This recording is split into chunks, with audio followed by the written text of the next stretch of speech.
प्रार्थना पत्रिका सोमवार 27/5/2024। अंत समय में साक्षी। पहला थिस्सलुनीकियों 4:13-17। हम मानते हैं कि यीशु मरा और फिर जी उठा, और इसलिए हम मानते हैं कि परमेश्वर उन लोगों को यीशु के साथ लगाए और उसमें सो गए हैं। अंतिम दिन यीशु के स्वर्गारोहण से लेकर दूसरे आगमन तक की अवधि को संदर्भित करते हैं। इस संबंध में आप एक साक्षी हैं।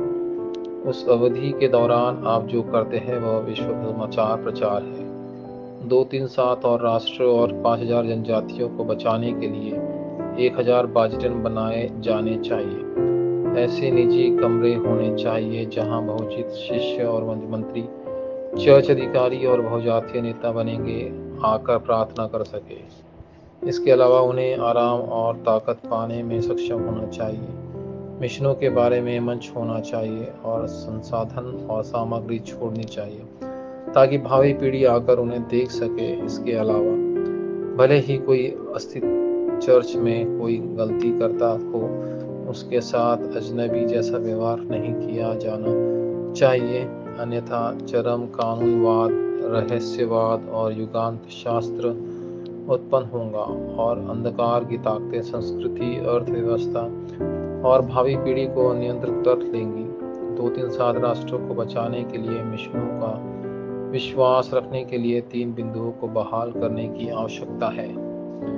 पहला, शाश्वत मुकुट। पहला थिस्सलुनीकियों 4:13। ईश्वर ने आपको दुनिया के निर्माण से पहले चुना है। इफिसियों 1:1-5। इस धरती पर आप जो कुछ भी करेंगे वह भावी पीढ़ी और चर्च के लिए उत्तर के स्वरूप में आएगा। जिन लोगों को आप सुसमाचार सुनाते हैं वे आपका मुकुट बनेंगे। पहला थिस्सलुनीकियों 2:9। परिणाम स्वरूप आपको अपने भविष्य के बारे में चिंता करने की जरूरत नहीं है, क्योंकि यीशु ने कहा था कि वह आपके रहने के लिए एक जगह तैयार करने जा रहा है। यूहन्ना 14:1-6।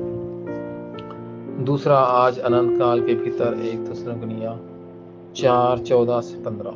क्योंकि आज अनंत काल के भीतर है, इसलिए आपकी भक्ति भी अनंत है। उत्तर प्राप्त करने से पहले कुछ बिंदु हैं जिन्हें आपको याद रखना चाहिए। वे कोई और नहीं बल्कि मसीह, और यह तथ्य है कि आपको अनंत काल से पहले चुना गया है।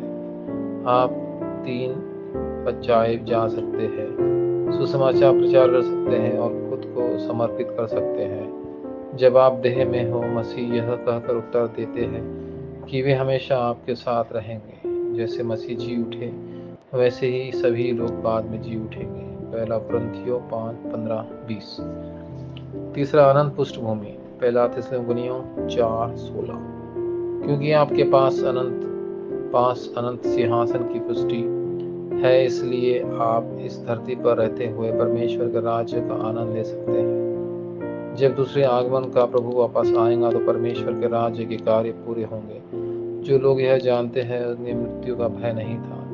जिन लोगों ने मृत्यु के खतरे के बावजूद परमेश्वर के राज्य के उत्तर का आनंद लिया, वे अभी भी दहशत की मानसिकता के साथ जी रहे हैं। वास्तव में कुछ लोग वास्तव में शहीद हो गए और दुनिया को बदल दिया। यह आप विश्व सुसमाचार प्रचार के लिए प्रार्थना करते हैं तो परमेश्वर सीधे बाइबल के दिए गए उत्तर को देगा। वाचा प्रार्थना। प्रिय परमेश्वर, मुझे सच्चे बाजिलीन को बढ़ाने में मदद करें, जो जानते हैं कि अनंत समय में क्या होगा और क्या शाश्वत है। कृपया मुझे आपके सच्चे रहस्य का आनंद लेने में मदद करें, जिन्हें दुनिया के लोग संभव नहीं जान सकते। प्रत्येक चर्च में 237 बाजियों को उठाया जा सकता है। ऐसा बाडिचन बनाया जा सकता है जहां बहुजातीय लोग वास्तविक रूप में सह सके। कृपया उन नेताओं को, शिष्यों को आशीर्वाद दें जिन्हें कभी प्रशिक्षण नहीं मिला है, ताकि वे वह बहुमूल्य प्रशिक्षण प्राप्त कर सके। यीशु मसीह के नाम पर मैं प्रार्थना करता हूँ, आमीन।